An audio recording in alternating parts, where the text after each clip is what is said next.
You know how to push his buttons, my mother whispered, while I sat on the bathroom floor at 14, pressing a cold washcloth to my ribs. That was the sentence I grew up hearing. Not, "Are you okay?" Not, "He had no right." Just, "You know how to push his buttons." Like the bruises were a choice I made. For 18 years, every time my father hit me, my mother waited until he left the room and said some version of that line. And for 18 years, I believed her. I believed I was the problem. The day I moved out, she called and told me I was destroying the family. I said, "You watched him destroy me for 18 years and said nothing." She hung up. 6 months of silence. Then she called again, crying. And she said something I never expected to hear from her. It wasn't an apology, it was bigger than that. And it changed everything. Before I go on, if this story resonates with you, please take a moment to like and subscribe, but only if you genuinely connect with what I'm about to tell you. Drop a comment and let me know where you're watching from and what time it is where you are. My name is Megan. I'm 24. I'm a nurse at a small community hospital in Ohio. Now let me take you back to the summer I turned 14. The summer I finally understood that my mother was never going to protect me. If you drove past our house on Maple Ridge Lane, you'd think you were looking at the most American family on the block. White colonial with black shutters. A lawn so even it looked like Richard Moore mowed it with a ruler. Which, honestly, he might have. There was always a flag on the porch, always a wreath on the door that matched the season, and always a Ford F-250 in the driveway, washed every Saturday morning before anyone else on the street was awake. My father was a deacon at Grace Baptist Church. He owned a small construction company, about 15 guys, mostly commercial renovations and municipal contracts. He coached Little League for 3 years, not because he loved baseball, but because the parents on the bleachers were the same people who sat on the town zoning board. Everything Richard Moore did had an audience, and every audience had a purpose. My mother, Linda, was the woman who always showed up to potluck with a warm casserole and a cardigan buttoned to the collar. Hair pinned, smile soft, voice low. She called every man sir and every woman sweetheart. And if you'd asked anyone in town to describe her, they would have said, devoted wife, good Christian woman. And then there was me, the quiet girl in the third pew every Sunday, sitting between my parents with my hands folded on my lap, wearing long sleeves in July. Nobody asked why. Not once. Not the Sunday school teachers, not the neighbors, not the women who told my mother what a beautiful family she had. Nobody looked past the flag on the porch, or the mowed lawn, or my father's handshake. Firm enough to make men respect him, gentle enough to fool everyone else.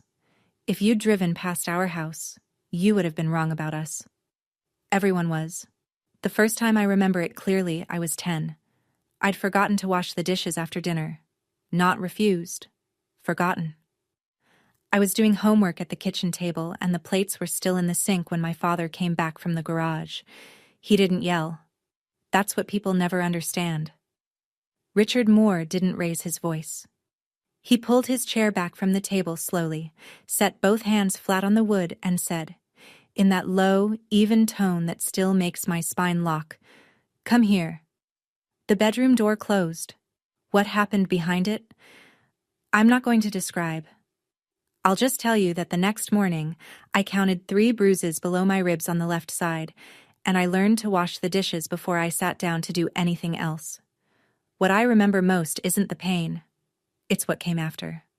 My mother walked into my room maybe 20 minutes later after his truck pulled out of the driveway. She sat on the edge of my bed. She didn't look at the bruises.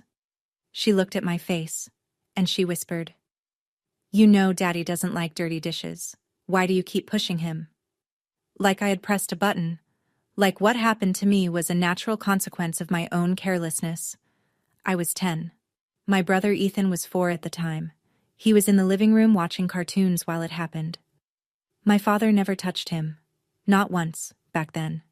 Ethan was the son, the one who carried the name, the one my father called Buddy, and took to job sites on Saturdays. I used to think the difference between us was simple. Ethan was good, and I was the problem.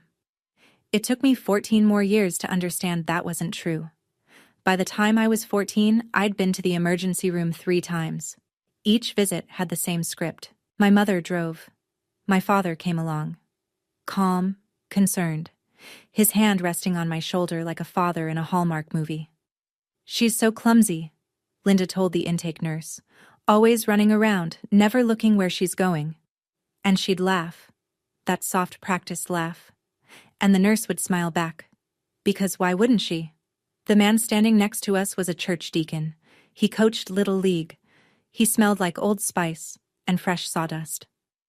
The third visit, though, I remember the doctor pausing. She looked at my arm, then at my chart, then at me. I could feel her question before she asked it. "Is someone hurting you?" My father's hand tightened on my shoulder. Not hard enough for the doctor to see, just hard enough for me to feel. "She fell down the stairs again," he said and smiled.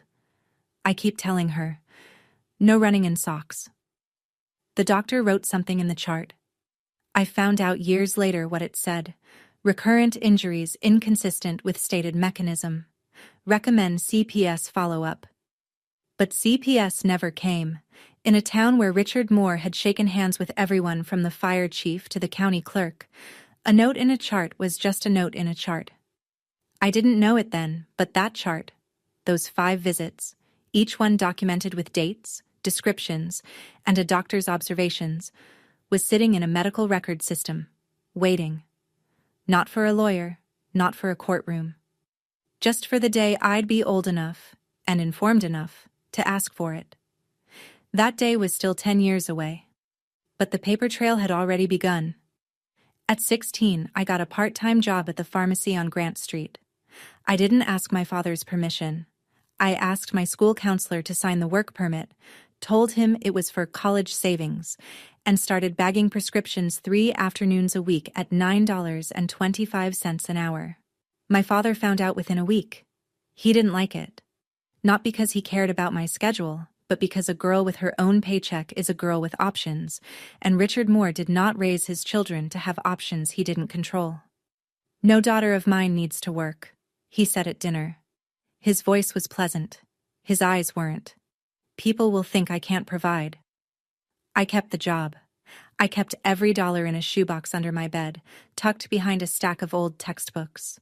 By the end of 6 months, I had $412, enough for a security deposit on the smallest apartment in the county, if I ever needed one. My mother saw the shoebox once. I came home and found her standing in my room, staring at it on my desk like it was a grenade. She didn't say anything. She just looked at me with this expression I couldn't decode. Part fear, part something else. Envy, maybe. Or recognition. Like she was looking at a version of herself that had made a different choice at 22. Then my father found it. He took every dollar, counted it at the kitchen table in front of me, folded the bills into his wallet, and said, "Money earned under my roof belongs to this household." I didn't cry that night. I lay in bed, staring at the ceiling, and I started hiding cash inside a tampon box in the bathroom cabinet, and I started counting days. At 17, I had saved enough for a deposit and first month's rent on a studio apartment 2 towns over. I'd been accepted into the nursing program at the community college.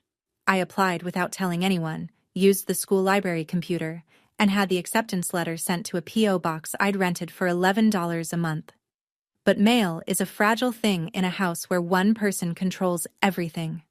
The day the second copy of my financial aid summary arrived, the one I'd accidentally had sent to the house, my father was the one who opened the mailbox. He brought the envelope to dinner, set it next to the salt shaker. Didn't mention it until we were all seated, forks in hand, steam rising from the mashed potatoes my mother had spent an hour making. "What's this?" he asked.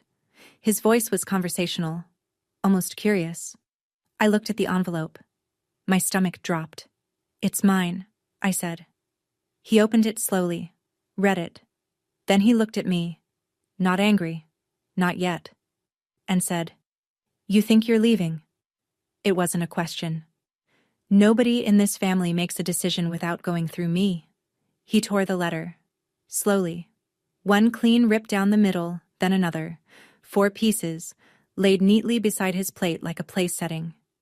My mother cut her meat. Ethan, 11, small for his age, stared at his plate. Nobody spoke. After dinner, I went to my room and called the admissions office from under my blanket. "I need a replacement copy," I whispered. The original was damaged.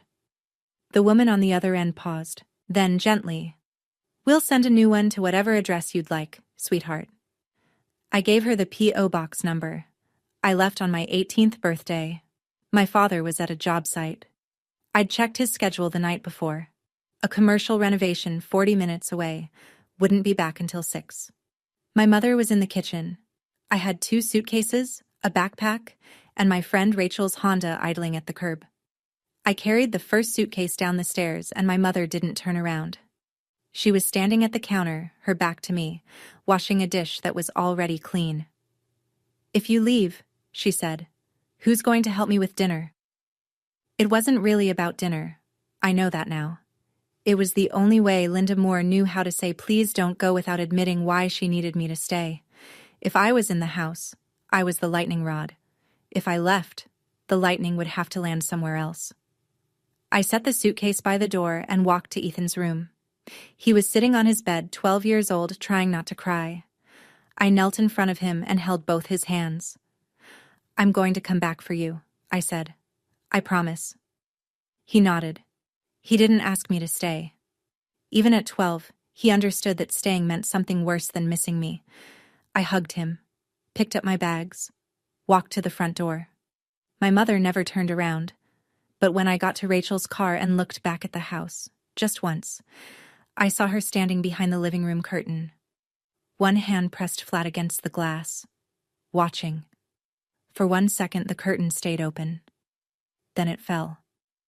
That was the last time I saw my mother for 6 months. 3 weeks after I left, I was sitting on the floor of my studio apartment, mattress on the ground, 1 lamp from Goodwill, curtains I'd bought at the IKEA clearance rack for $7. And for the first time in my life, I noticed something. Silence. Not the kind of silence that comes before a door slams, the kind that just exists. Peaceful. Ordinary. Then my phone rang. My mother's name on the screen. I almost didn't answer. But some part of me, the part that had spent 18 years hoping she'd choose me, picked up. She didn't ask how I was. Didn't ask about the apartment, the job, the program. She went straight to it. "Your father isn't eating. He's not sleeping. The house feels wrong without you." A pause. Then, "You're destroying this family, Megan. Do you know what people at church are saying?" I sat there, phone pressed to my ear, and I felt something shift. Not anger exactly, something quieter. Clarity. "You watched him destroy me for 18 years and said nothing," I said. "Don't call me to say I'm the one breaking things." Silence. Not the good kind. Then a click. She hung up.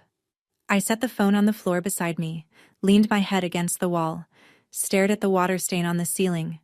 It looked like a map of somewhere I'd never been. I didn't cry. I think I'd used up all my crying somewhere between age 10 and 17, and there was nothing left. Just a hollow, ringing quiet. I thought she'd call back. That night, the next day, that week. She didn't. 6 months of nothing. I finished my first year of nursing school with a 3.7 GPA and a permanent knot between my shoulder blades from working double shifts at the nursing home on Route 9. My apartment was small but clean. A succulent on the windowsill, a second-hand bookshelf, scrubs drying on a rack by the radiator. It wasn't much, but every object in that room was something I'd chosen, and that made it more mine than any bedroom I'd ever had on Maple Ridge Lane. I tried to call Ethan. 3 times. Each time it went to voicemail. The 4th time, a text came back from my father's number. "Stop calling this phone." Richard had taken Ethan's cell. Of course he had. You can't control a boy if his sister keeps reminding him there's a world outside the house. At night, alone, I'd lie in bed and think, is he okay? Is Ethan sitting in that room right now? counting the cracks on the ceiling the way I used to? And then, the harder question, the one that sat on my chest like a stone. Did I abandon him? One evening, I was scrolling through Facebook, not something I did often, and I saw the Grace Baptist Church page. A photo of my father, grinning wide, arm around Pastor David, standing in front of a banner I had to read twice to believe, 2025 Man of the Year nominee, Richard Moore. Below the photo, a comment from Linda's account. So proud of this man and this family. God is good. The family in that photo was 3 people. I'd been cropped out. I stared at the screen for a long time. Then I closed the app, turned off the light, and lay in the dark, listening to the silence that used to feel safe. That silence felt different now. And then, 11 at night, mid-October, my phone rang again. I almost didn't recognize her voice at first, not because it had changed, but because I'd never heard my mother cry. Not like this. Not raw, uncontrolled, the kind of sound that comes out when you've held something inside so long it breaks the container. Megan. Her voice cracked on the second syllable. Megan, please don't hang up. I didn't speak. I just held the phone. He started hitting Ethan. The room tilted. I pressed my hand flat against the mattress to steady myself, like the floor might actually move. When? I asked. After you left. Slowly at first, shoving, grabbing. Ethan talked back about going to prom with his friends. Your father... She couldn't finish the sentence. She tried again. He hit him, Megan. Hard. Like he used to hit me. She couldn't say it. But we both heard it. And then she said the thing.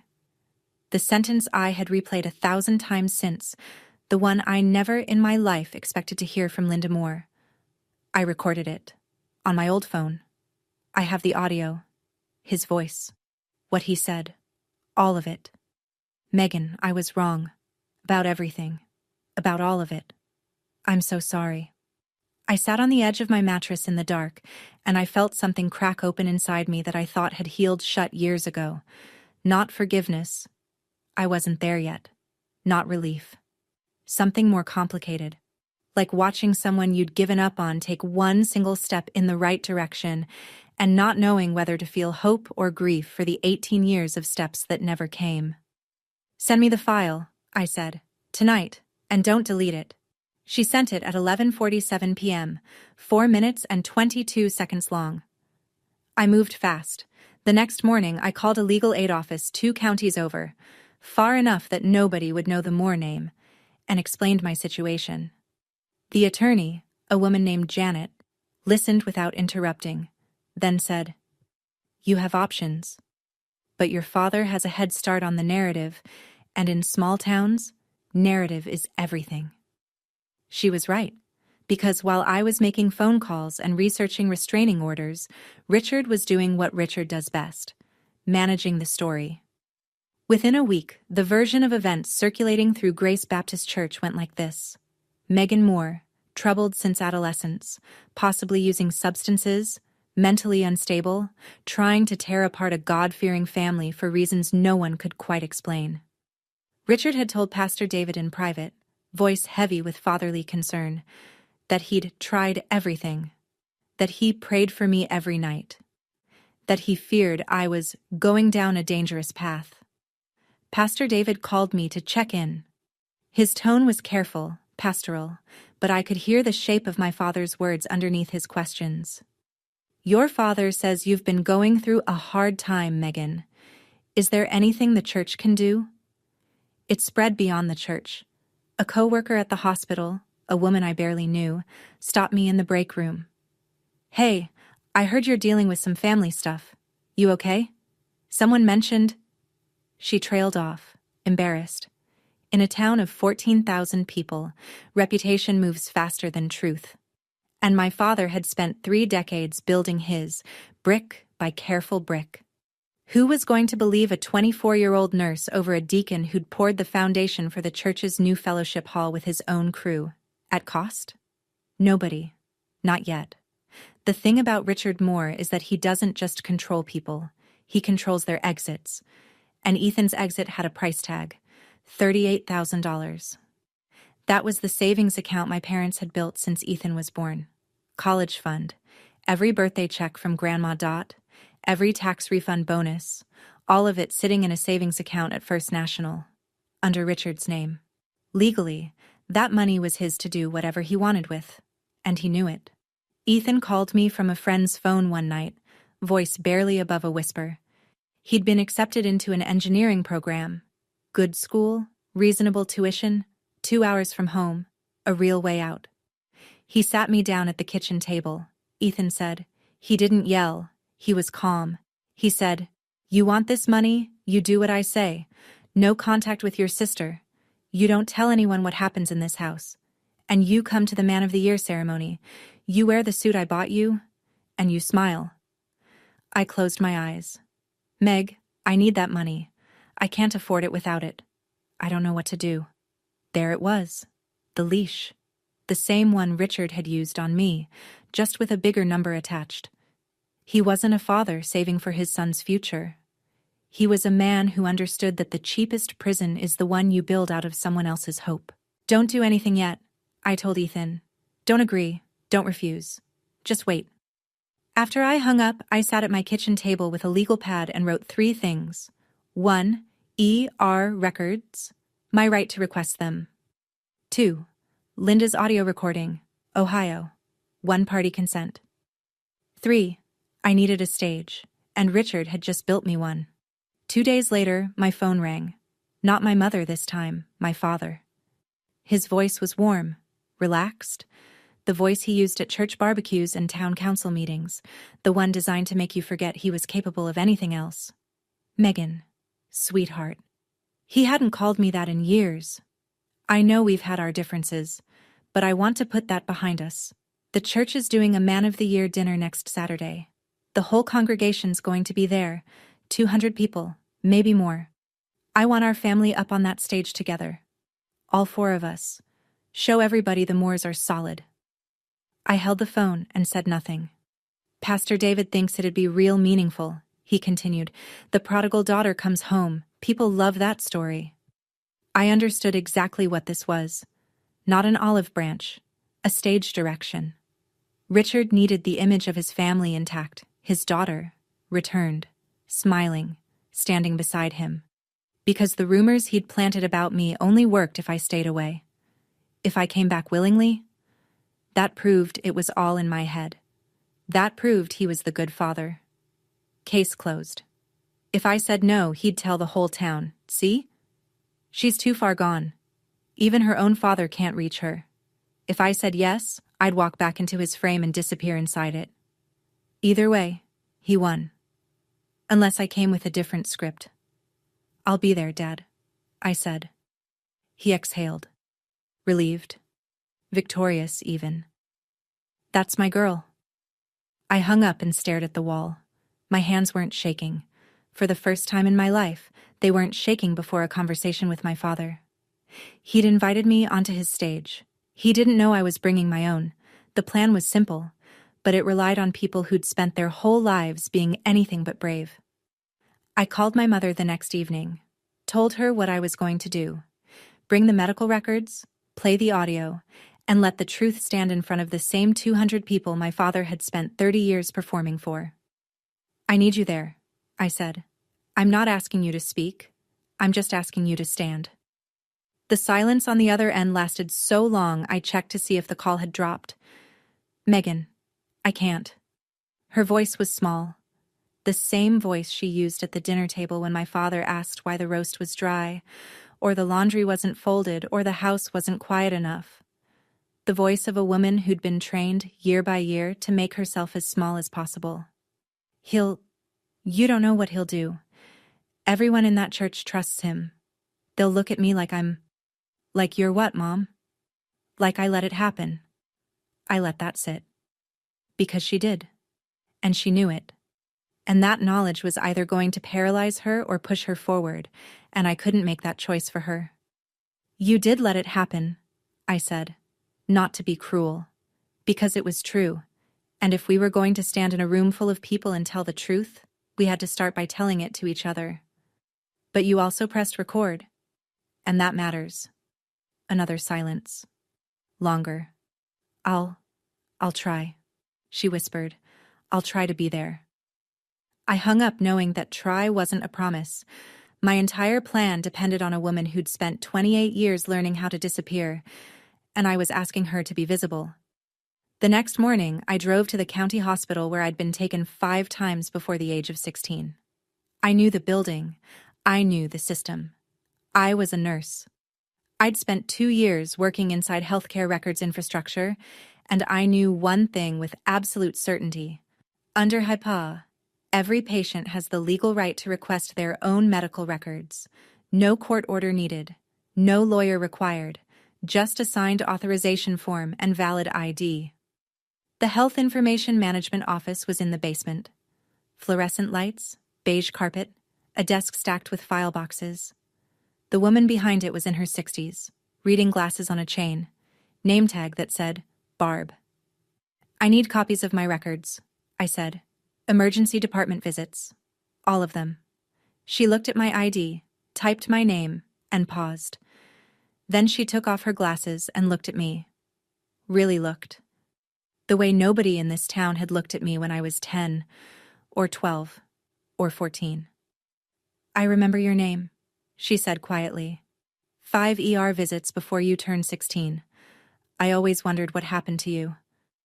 I didn't answer that. I didn't need to. Standard processing is 7 to 10 business days, she said. The dinner you're talking about, the one at Grace Baptist? I hadn't told her about the dinner. She shook her head slightly. Small town, honey. Everybody knows about that dinner. She turned back to her computer. I'll have these ready by Thursday. Thursday was 2 days before the ceremony. I walked out with a receipt and a timeline. The records would show 5 visits, 3 with the same notation. Injuries inconsistent with accidental mechanism. 1 with a recommendation for CPS follow-up that never happened. Paper has a long memory, even when people choose to forget. 2 days before the ceremony, Richard Moore threw a barbecue. I heard about it from Ethan, who whispered into his friend's phone from the backyard while my father stood at the grill, holding court. A dozen men from the church, elders, deacons, committee chairs, eating pulled pork and laughing at Richard's jokes in the same backyard where, 6 weeks earlier, he'd grabbed Ethan by the collar hard enough to tear the stitching. He's telling everyone you're coming home, Ethan whispered. He keeps saying, my daughter's finally coming back. Thank the Lord. They're all congratulating him. That evening, I opened Facebook. The Grace Baptist Church page had a new post. A family photo from 8 years ago. Me at 16, Ethan at 10, Linda in the middle, Richard's arm around all of us, everyone smiling. The caption read, Family is everything, through thick and thin. God is good. 87 likes, 22 comments, hearts, prayer emojis. What a blessing. Pastor David called me that night. Megan, your father is so happy you agreed to come.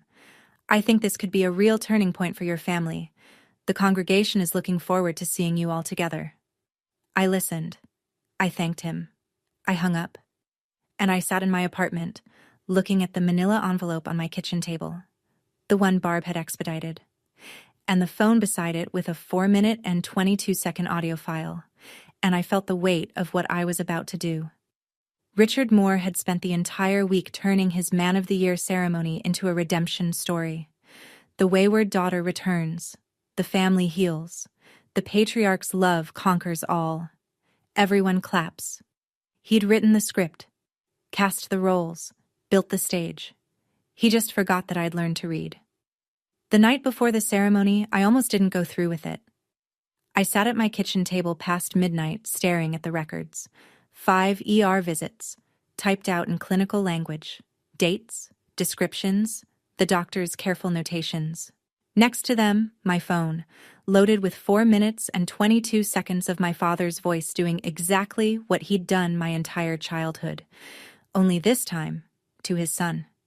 And I thought, what if I'm wrong? Not wrong about the facts. Those were printed in black and white. But wrong about the outcome. What if I stood up in that room and 200 people looked at me the way they'd looked at me my whole life. Like I was the problem? My phone buzzed.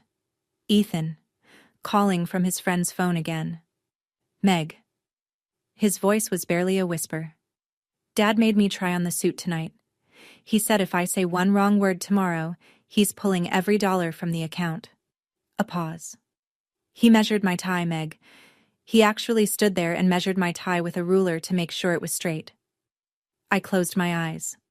I can't do this anymore, he said. I can't sit up there and smile. I can't pretend we're okay. Because we're not okay. We haven't been okay my whole life. And in his voice, I heard myself. 14, sitting on a bathroom floor. 16, hiding cash in a tampon box. 18, walking out a door and not looking back. Except I did look back, and the curtain fell. You won't have to smile tomorrow, I said. I promise. I wasn't going to the ceremony for revenge. I was going because I'd made a promise to a 12-year-old boy 6 years ago, and I was not going to break it. Saturday morning. I laid everything out on the kitchen table. The manila envelope. 5 pages of medical records. Each one stamped with the hospital's seal. Dates ranging from age 9 to 15. Clinical language that said what no one in my family ever would. My phone, fully charged. Linda's audio file synced and tested. A small Bluetooth speaker, the portable kind, the size of a coffee cup, tucked into my bag. I called Janet at Legal Aid one last time. If I play a recording that my mother made in her own home, in front of a public gathering, am I breaking any laws? Ohio is a one-party consent state, she said. Your mother made the recording. She consented. It's legal. And if I share my own medical records publicly? They're your records, Megan. You can do whatever you want with them. I exhaled. I chose my clothes carefully. A plain white button-up shirt, black slacks, flat shoes. No jewelry, no makeup beyond what I'd wear to a shift at the hospital. I wanted to look exactly like what I was. A 24-year-old nurse who works 60 hours a week and pays her own rent. Not the troubled daughter my father had described. Not a victim performing grief. Just a woman telling the truth in clean, simple clothes. I called my mother one final time. Mom, you don't have to say anything. You just have to be there. But if you want to speak, you speak. Her breathing was uneven. Okay. Okay, you'll be there, or okay, you'll try. A long pause. I'll be there. I slid the envelope into my bag, zipped it shut, picked up my keys. The ceremony started at 6. It was noon. 6 more hours of silence. And then, for the first time, I was going to break it. At 2 in the afternoon, my phone rang. Grandma Dot calling from the road. I'm an hour out, she said. Her voice had that steel and gravel quality it always had. 72 years old, widowed, lived alone in a 2-bedroom house outside Columbus, and still the only person in my family who'd ever called things by their real names. Dorothy Jennings had tried to save us once before. When I was 8, she'd come for a weekend visit. I was wearing a t-shirt, rare for me, even then, and when I reached up to grab a glass from the cabinet, the sleeve pulled back, and she saw the bruises. She didn't say anything to me. She went straight to my mother. I was in the next room. I heard everything. Linda, what happened to that child's arm? She fell, Mom. She's clumsy. Linda, I gave birth to you. Don't lie to me. My mother cried. But she didn't leave. Dot called CPS herself. A caseworker came, asked some questions, and left. My father handled it. The same way he handled the ER reports, the same way he handled everything. With handshakes, with charm, with the quiet machinery of a man who knows everyone in a small town. After that, Dot was no longer welcome at the house on Maple Ridge.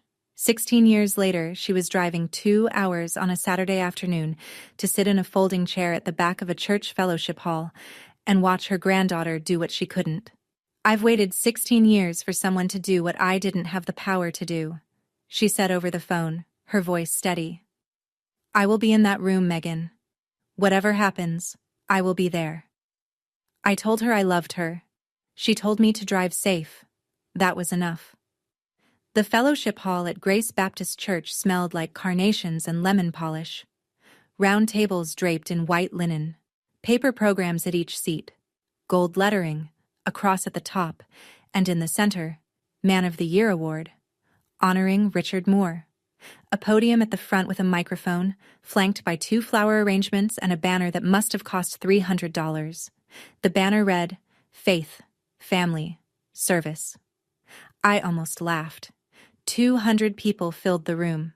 Church elders, their wives, families from the congregation, business associates, a few local officials. The kind of crowd that runs a small town, not by law, but by handshake. My father knew every person in that room. He'd built a deck for one, donated materials for another's garage, sponsored a third's daughter on a mission trip. Every favor was an investment, and tonight was his dividend. Richard stood near the front table in a navy suit, red tie, gold cufflinks that caught the light when he gestured, which he did often, because Richard Moore speaks with his whole body when there's an audience. Linda stood beside him in a pale floral dress, hands clasped in front of her, eyes lowered. Ethan sat stiffly in a chair that looked like it might swallow him, wearing a suit he clearly hadn't picked out, his tie measured to military precision. I walked in at 6:15, alone. Richard saw me from across the room. His face lit up, for the audience's benefit, and he crossed the hall with his arms open. There she is. Everyone, my daughter's here. He hugged me. 200 people watched. A few clapped. I didn't return the hug. I didn't pull away either. I just stood still, arms at my sides, feeling his hands on my back. In my bag, the manila envelope pressed against my hip. Dot sat at a table in the back, watching. At 7 o'clock, Pastor David stepped to the podium. Tonight we honor a man who has served this church and this community with unwavering dedication. A man of faith, a man of family, a man whose hands have literally built the walls around us. Laughter, applause. Please welcome our Man of the Year, Richard Moore. Standing ovation. 200 people on their feet. My father walked to the podium the way he walked into every room, shoulders square, chin up, eyes sweeping the crowd like a man surveying land he owned. He gripped the podium and smiled. Thank you, Pastor David. Thank you, Grace Baptist. He paused, measured, the way he always paused, not because he needed to collect his thoughts, but because he understood that silence creates anticipation. This past year has tested my family. Some of you know, my daughter and I had a rough patch. A sympathetic murmur from the crowd. But she's here tonight. He looked at me. Because that's what family does. We come home. More applause. A woman at the table next to mine whispered, "Bless his heart." Then he said it. "Megan, come on up here, sweetheart. Stand with your old man." 200 faces turned to me. The weight of expectation, social, communal, religious, pressed in from every direction. If I stayed seated, I was the ungrateful daughter. If I went up and played along, I was his prop. I stood, picked up my bag, walked to the stage. Richard beamed. He put his arm around my shoulder, the same shoulder he'd gripped in the ER a decade ago, and squeezed. I looked at his hand. Then I reached up and gently moved it off. Not violently, not dramatically. I just took his hand and placed it back at his side. The room went quiet, and I saw it in his eyes, for the first time in my life. Fear. I stepped to the microphone. Thank you, Pastor David, for letting me stand here tonight. My voice was steady. I'd practiced this in my apartment 3 times. Not the words, just the steadiness. My father said I've been going through a hard time. He's right. I have, but not for the reasons he told you. Richard moved toward the microphone. Megan, that's enough. I stepped to the side out of his reach and kept going. I was admitted to the county emergency room 5 times before I turned 16. Every time, my parents told the doctors I'd fallen. Every time, the medical staff documented something different. I unzipped my bag and pulled out the manila envelope, Set it on the podium, open, the hospital stamp visible. These are my medical records, my own records, which I have every legal right to share. They describe, and I'm quoting, recurrent injuries inconsistent with stated mechanism. On one visit, the attending physician recommended a Child Protective Services follow-up. It never happened. Silence.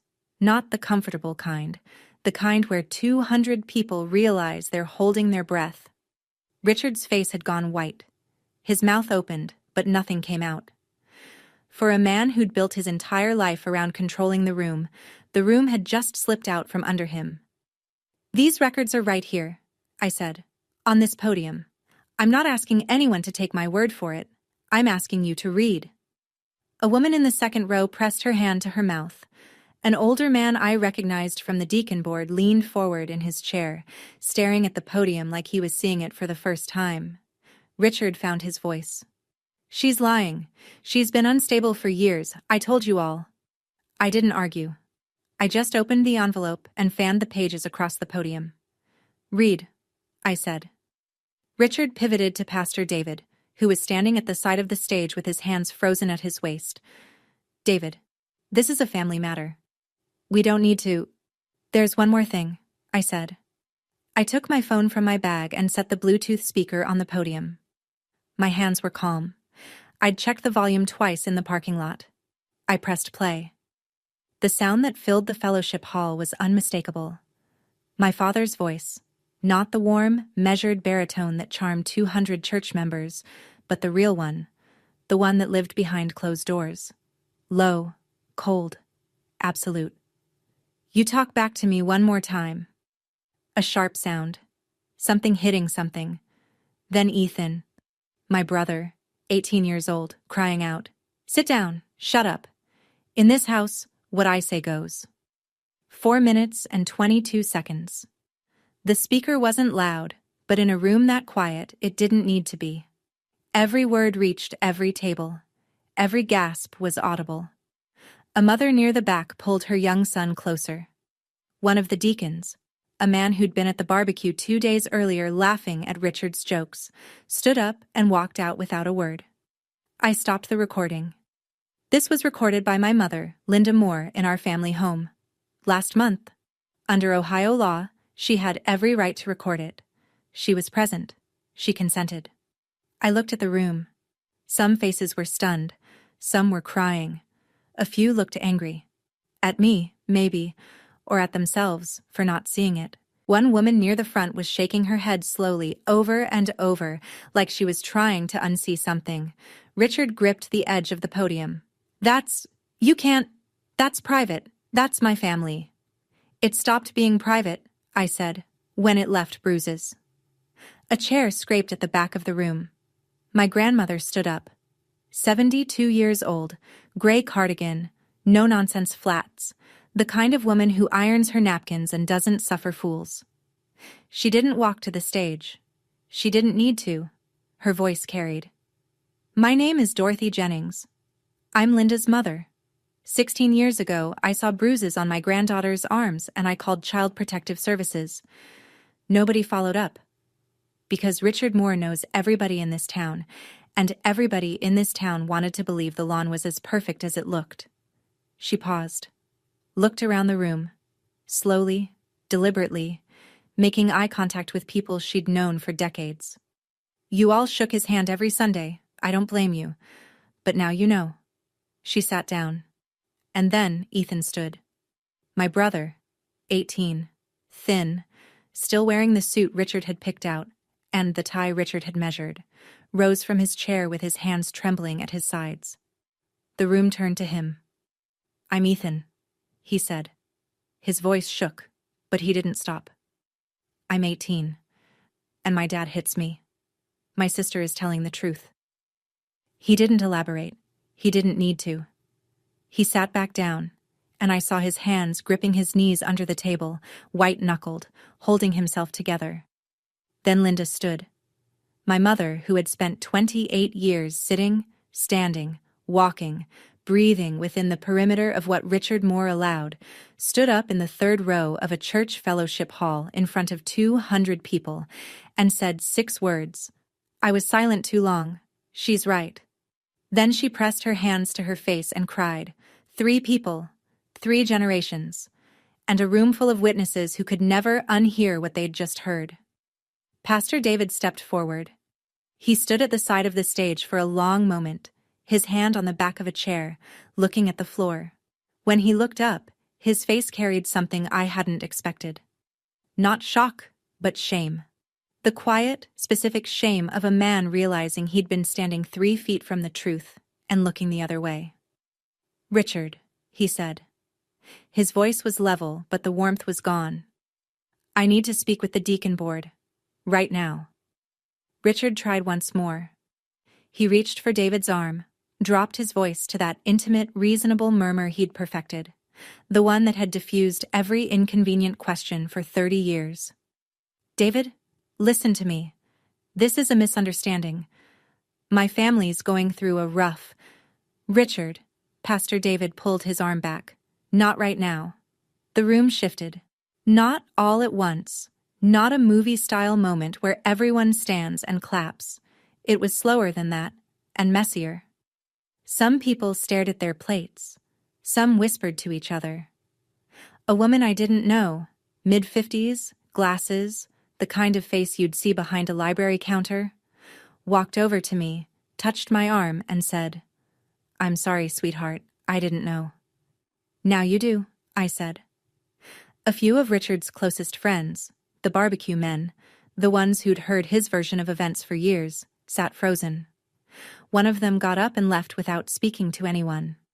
Another stared at Richard with an expression I recognized, the look of a man rearranging everything he thought he knew. Not everyone believed me that night. Some never would.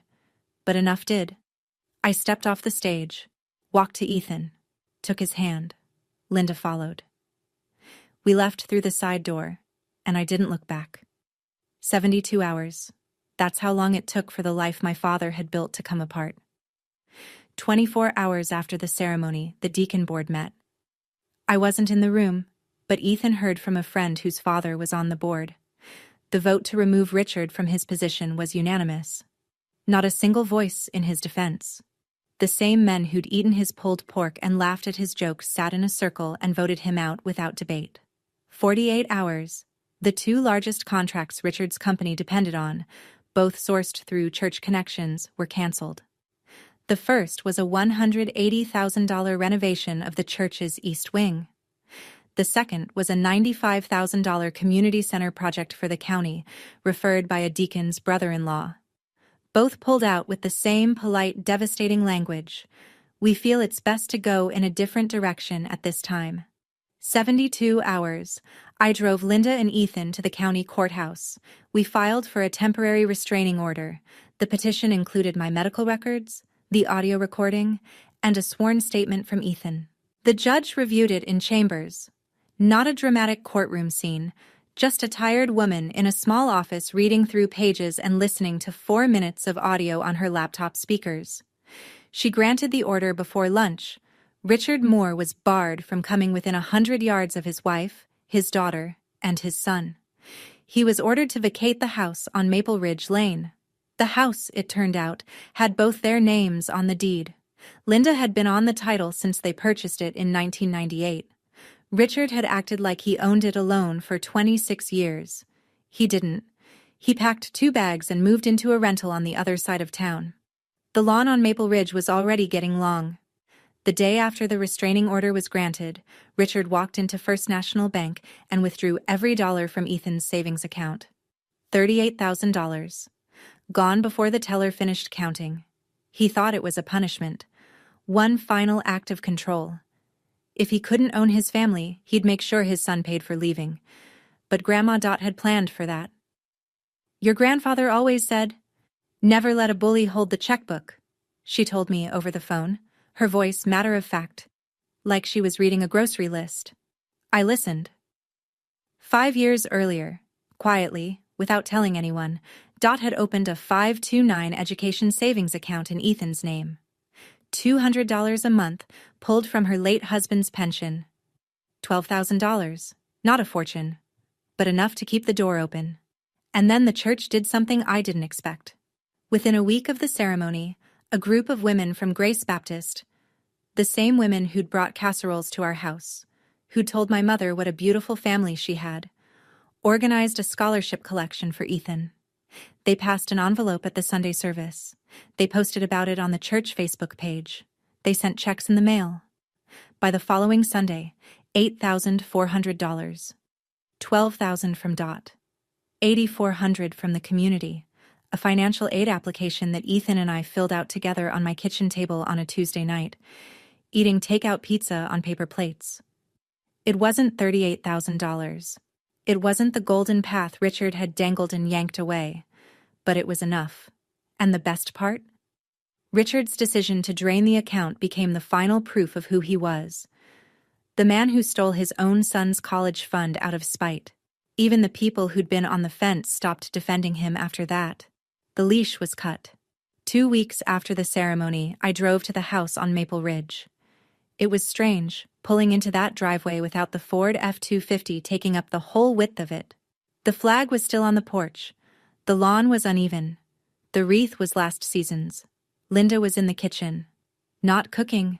Just sitting at the table, looking out the window at the backyard where the barbecue grill still sat, uncovered, rusting at the legs.